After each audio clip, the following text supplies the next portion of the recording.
Uma coisa muito interessante, que o que o Senhor quer realizar nesta última semana? Ele quer organizar todas as coisas para que a promessa dele se cumpra. E tem uma promessa chave que eu sempre compartilho nos grupos, e ela é muito importante, a promessa de Abraão. Nessa promessa de Abraão, lá em Gênesis 22, que é no contexto onde ele tem a aprovação de apresentar Isaac como sacrifício, e ele foi aprovado ali, porque ele foi fiel ao Senhor. O Senhor disse para ele: não sacrifica, porque agora eu sei que você é fiel a mim. Então ele declara uma promessa que vai se cumprir aí nesses últimos dias. E o toque de trombeta é exatamente essa reorganização de poder realizar uma triagem na humanidade. Então, nós percebemos três grupos de pessoas aí. Um grupo que serão descendentes como estrelas do céu, apontando para os glorificados. Tem uma descendência aí que, por misericórdia, eles serão alcançados nos últimos dias, e eles farão parte dessa descendência que aponta para os israelitas endurecidos. Se você ler Romanos 11, você vai ver esse grupo lá. E tem também as nações da terra, que através dessa descendência, elas serão benditas. Então tem três grupos. E quando nós olhamos para os que serão selados antes do toque de trombeta, esse selamento aponta para os que serão estrelas do céu. E as estrelas do céu vão agir no poder de Deus para sacudir nesta triagem sobre a descendência como areia do mar e essas nações da terra, as nações restantes. Então isso é lindo demais. E a gente consegue ver que Deus, ele usa das suas duas testemunhas com uma forma de anunciar às nações os tempos vindouros. Porque, na verdade, meus irmãos, ainda nos dias de hoje não é muito difícil de nós enxergar os nossos irmãos dormindo. E como vejo dormindo? Não é pouco, né? E Deus, ele vai querer despertar muitos desses, e vai usar as duas testemunhas para isso. Mas esses efeitos da primeira trombeta, eles irão desencadear muitas outras coisas. Além do despertamento das virgens que estão dormindo, também vai surgir ali um movimento. Mas veja que quando a gente vê lá a profecia das 70 semanas, ali fala do povo de um príncipe que há de vir. Esse príncipe que há de vir, ele tem um povo, entende? Então, como a gente pode ver também lá em Daniel 11, existem alianças sendo formadas entre o rei do norte e o rei do sul.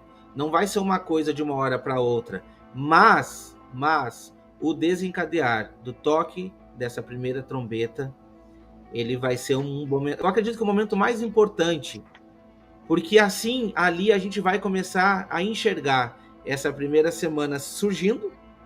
Eu acredito que já estaremos aí, talvez no primeiro ano da última semana, e a gente já vai saber que a gente sabe que o tempo vai estar muito próximo.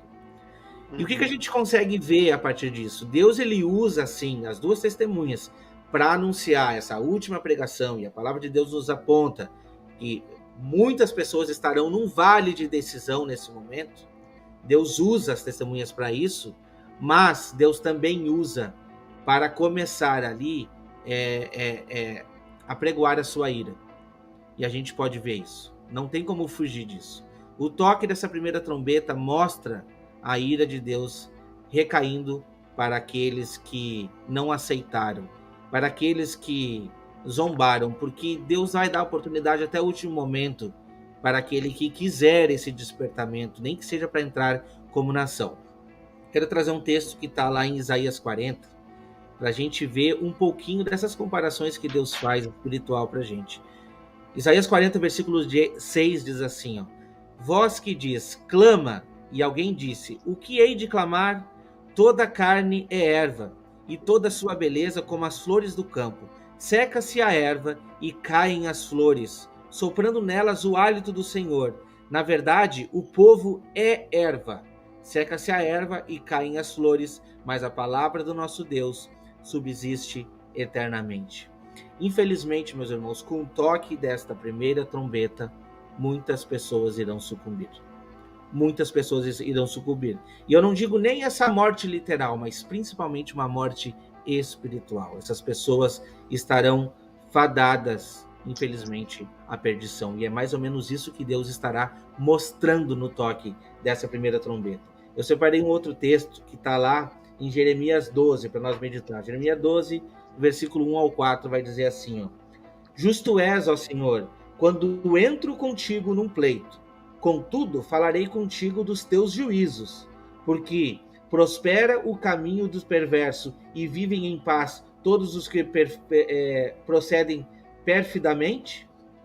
Plantaste-os e eles deleitaram raízes, crescem, dão frutos.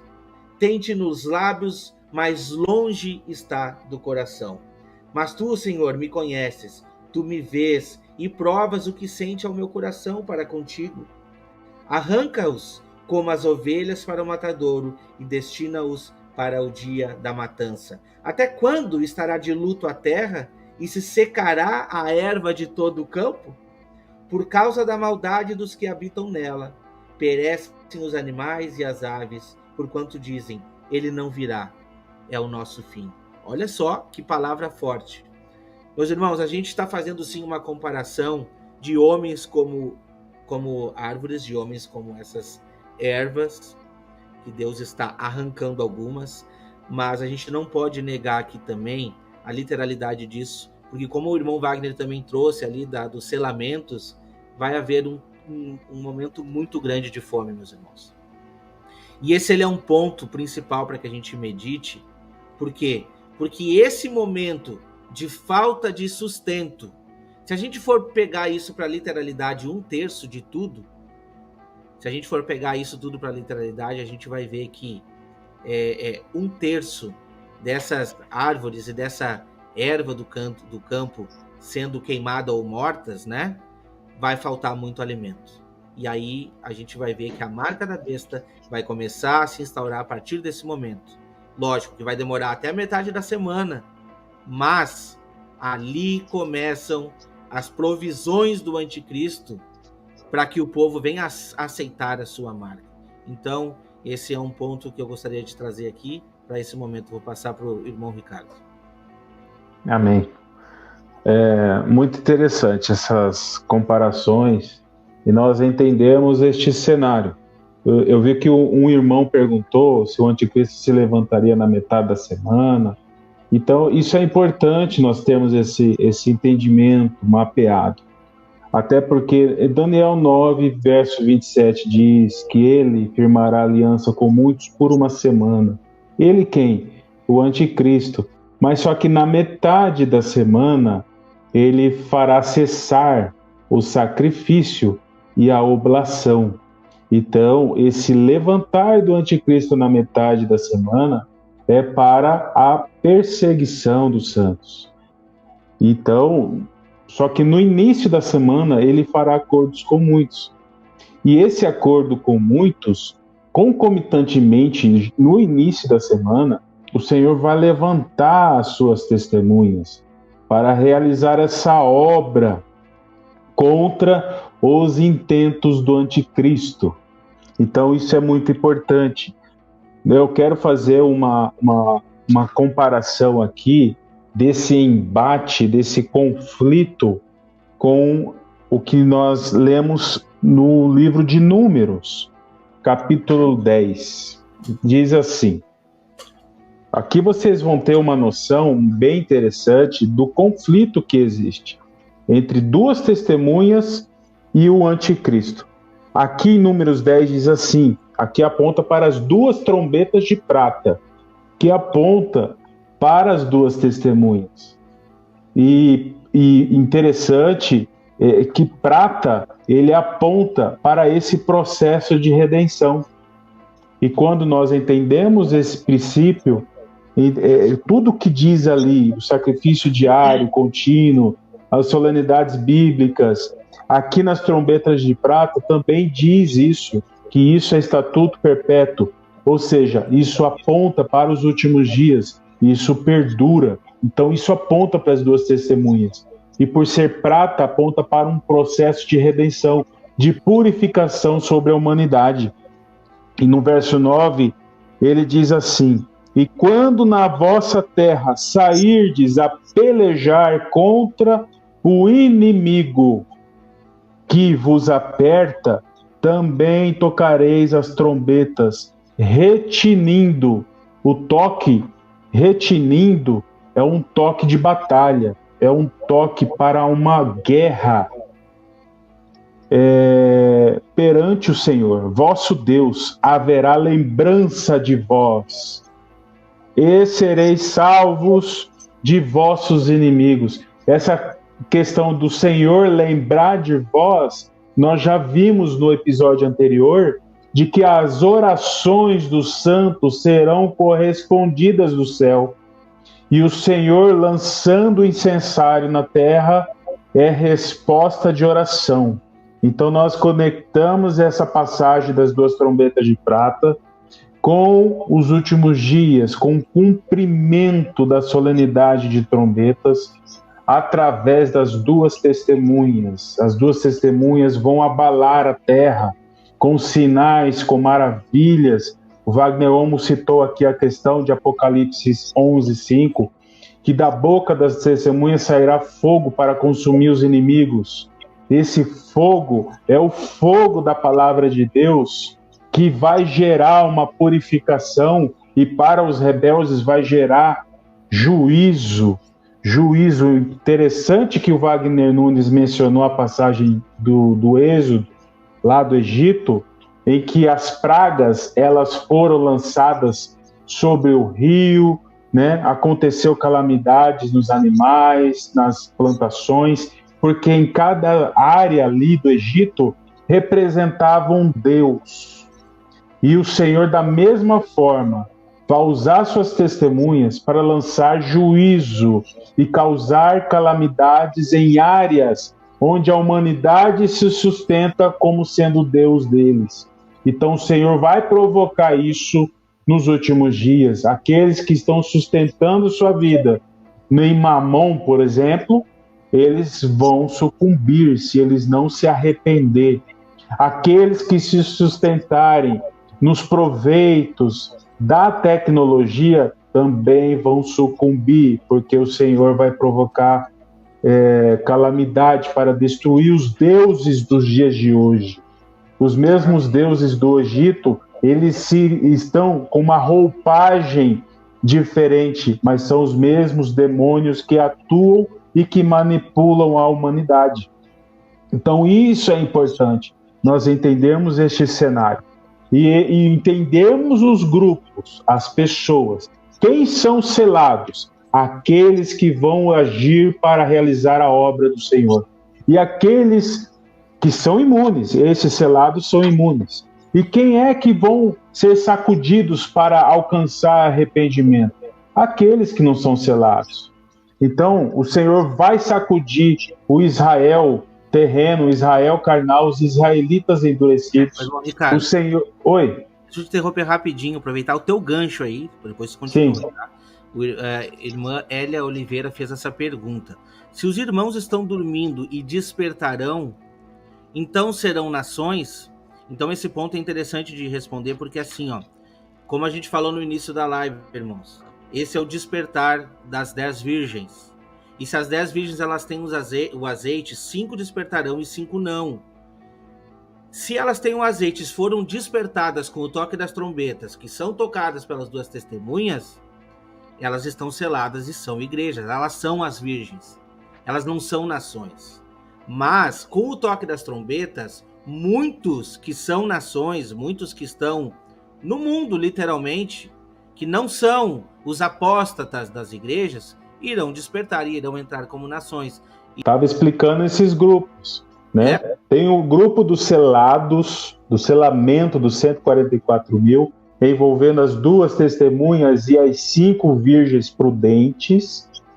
E existe aqueles que não estarão imunes, como 144 mil. Eles vão sofrer nesta primeira metade da semana. Envolve esse Israel terreno, os israelitas endurecidos, as 12 tribos de Israel endurecidos, e também existem nações no mundo inteiro que vão sofrer com esses abalos no mundo, e eles vão se arrepender. Detalhe, essa sombra já está no Egito. Nós podemos perceber que lá na sombra, lá no Egito, o Israel lá, ele era imune. E lá o Egito representava o povo da iniquidade. Eles sofreram os flagelos que Deus derramou lá no Egito. Só que tem um detalhe, uma chave bem interessante.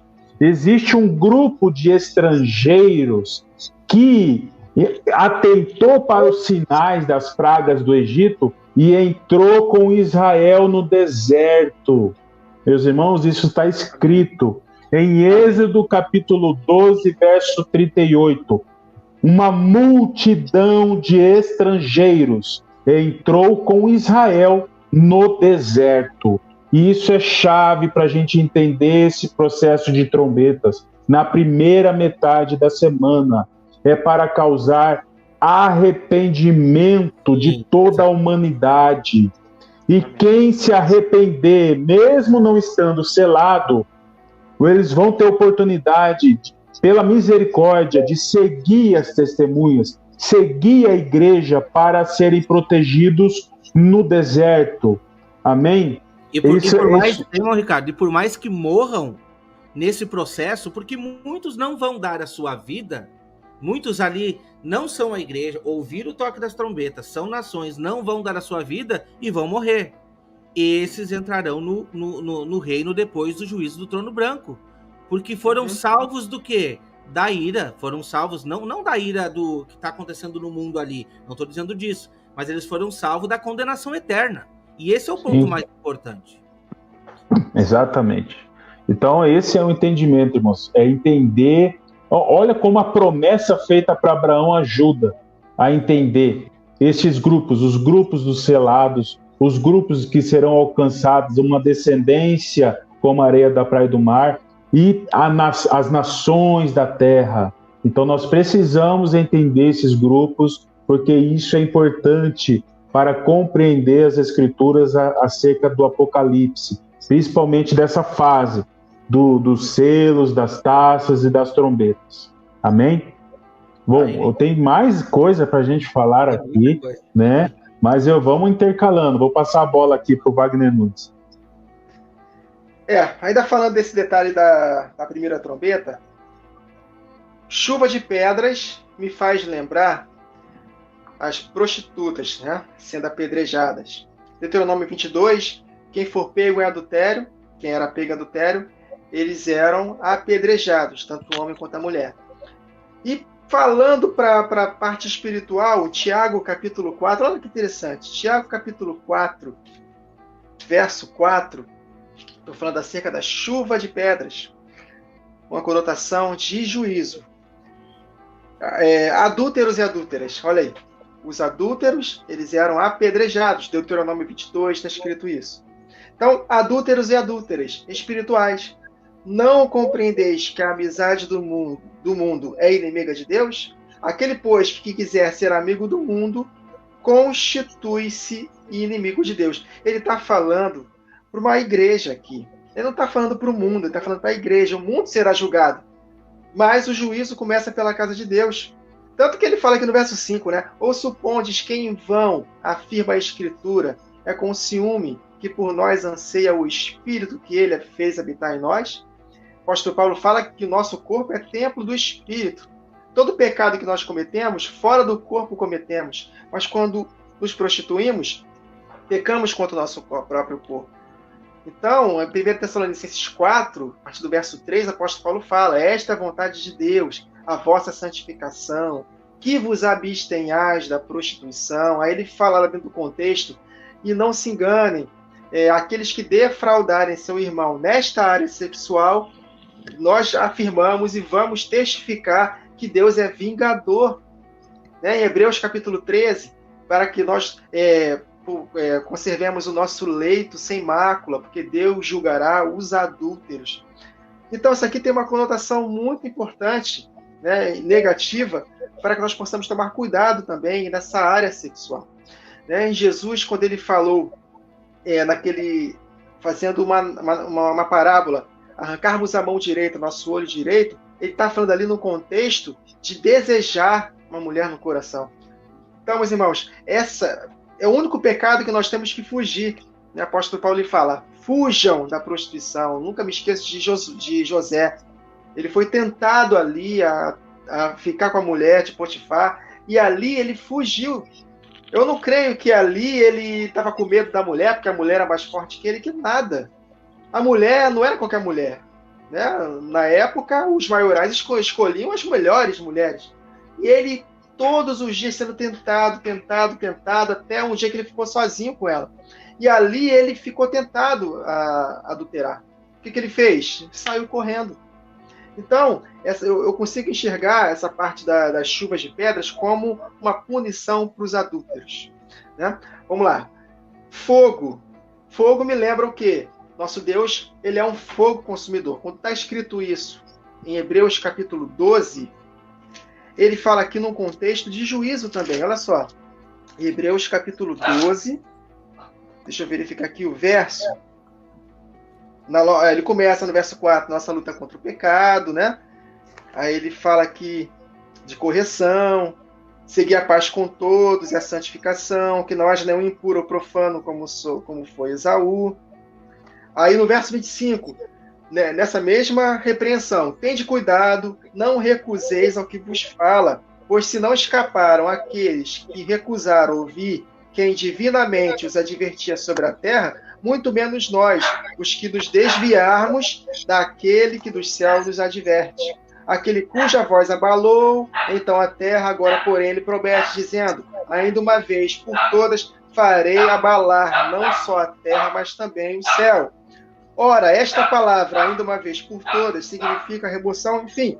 Aí ele fala aqui no verso 28, por isso, recebendo nós um reino inabalável, o reino que nós vamos alcançar se permanecermos até o fim, retenhamos a graça pela qual sirvamos a Deus de modo agradável, com reverência e santo temor. Por quê? Porque o nosso Deus é fogo consumidor. Aí eu lembro dos filhos de Arão, fogo saiu e consumiu, da rebelião de Corá, Datã e Abirão, que não eles foram engolidos pela terra, mas os 250 príncipes que se alinharam a eles, fogo consumiu todos eles. Então, fogo tem uma conotação também de juízo. Então, aqui nessa primeira trombeta tem pedras, que é saraiva, fogo e fogo misturado com sangue. Sangue também tem a ver com juízo. Basta ler aqui Ezequiel capítulo 3, Deus fala para Ezequiel falar a palavra, e se ele não falar a verdade, o sangue cairá sobre ele. Então, o sangue tem a ver também com o juízo. Né? Jesus, quando voltar, suas vestes estarão salpicadas de sangue, né? Por causa da matança na batalha do Armagedon. Enfim, então essas pedras, chuva de pedras que é saraiva, fogo misturado com sangue, conectando com esses textos que eu li com os irmãos, tem a ver com o juízo para aqueles que não se arrependerem dos seus pecados. E o juízo começa pela casa de Deus. Amém. Amém. Wagner Olmos. Amém, irmão Wagner. Essa parte que o irmão trouxe aqui agora, eu estava meditando aqui e o Espírito me conectou em trazer o que eu vou trazer agora para os irmãos. O juízo começa pela casa de Deus. É exatamente isso. A irmã botou aqui, eu vou responder essa pergunta aqui, tá? Que vai dar no embasamento. Das 7 festas de Deus, estamos em que festa, diz ela? Na verdade, irmão, a gente está nesse intervalo entre a festa do Pentecostes e a festa das trombetas. Só que o intervalo ele está praticamente no final. Estamos já entrando nessa festa das trombetas, né? Que é a derradeira da última semana. E esse tempo dessas últimas 3 festas é um tempo determinado de uma semana profética, que a gente sabe que são 7 anos. Meus irmãos, eu vou trazer agora um texto aqui que Jesus proferiu lá em Lucas capítulo 3, versículo 4 em diante. E a gente vai meditar um pouco nisso, tá? Conforme está escrito no livro das palavras do profeta Isaías, voz do que clama no deserto, preparai o caminho do Senhor e endireitai as suas veredas. Todo vale será aterrado e nivelados todos os montes e outeiros. Os caminhos tortuosos serão retificados e os escabrosos aplanados, e toda a carne verá a salvação de Deus. Dizia ele isso, pois as multidões que saíam para serem batizadas estavam por ali, né? Então ele falou: raça de víboras, quem vos induziu a fugir da ira vindoura? Ele estava dizendo para os fariseus que estavam ali juntamente. Olha o que ele falou no versículo 8. Produzi, pois, frutos dignos de arrependimento, e não comeceis a dizer entre vós mesmos: temos por pai Abraão, porque eu vos afirmo que dessas pedras Deus pode suscitar filhos a Abraão. Deus está mostrando para eles ali, para aqueles fariseus, de que o plano seria um plano de aproximação que a gente conhece das 2 casas de Israel. E Deus mostrou: até dessas pedras eu posso trazer filho. Não precisa tu te preocupar com a tua linhagem e descendência. E depois ficou muito bem claro para nós no livro de Romanos que o verdadeiro israelita não é o de sangue, é o da promessa. Está muito bem claro para nós. É mais ou menos isso que Jesus quis trazer. Mas olha só que interessante que ele colocou no versículo 9. E também está posto o machado à raiz das árvores. Toda árvore, pois, que não produz bom fruto, é cortada e lançada no fogo. Meus irmãos, o que o irmão Wagner trouxe no último versículo aqui: o juízo começa pela casa de Deus. Podemos sim conectar essas árvores sendo queimadas, essas árvores sendo destruídas, sim, com todas essas falsidades, esses falsos profetas, essa falsa pregação. Deus está fazendo a limpa, porque os da parte dele já foram selados antes. Então agora Deus está tirando, Deus está mostrando que essa chuva, essa destruição começa pela casa de Deus, neste ponto. Então, a partir desse momento, a gente vê que Deus está ali, sim, mostrando o erro naquele momento do toque da primeira trombeta. Está mostrando naquele momento que nós precisamos nos decidir. Quando eu digo nós, eu não digo nem nós como igreja, porque a igreja já está decidida, já está selada, mas as nações. Entende, irmãos? Então, Deus também mostra justiça para com aqueles que enxergaram que por intermédio do toque das trombetas, que por intermédio da pregação das 2 testemunhas, Deus se faz misericordioso para escolher, mesmo dentre das nações, aqueles que não vão aceitar a marca da besta e que estarão se unindo ao povo de Deus aí para o reino eterno.